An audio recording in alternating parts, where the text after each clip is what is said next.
We started out with, as I said, with the planners, with the hypothesis that in the early planning phases of a building, you have a bigger impact. Because if you choose, am I building out of concrete or out of wood, you have a much bigger lever as compared to, do I build out of this concrete or that concrete? So we thought this is where the biggest pressure and the biggest willingness to pay also lies. And we talked to a lot of them, and it was more nice to have. So we said, okay, this is not it.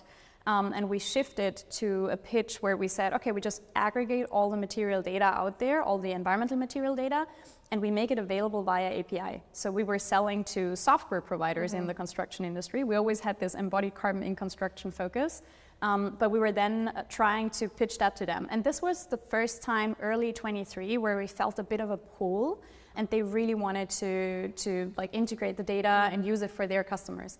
But with the software providers who we're talking to, for them it was still an exploration kind of thing, and the willingness to pay was always dependent on their customers paying, obviously. Right. It's also a tiny market.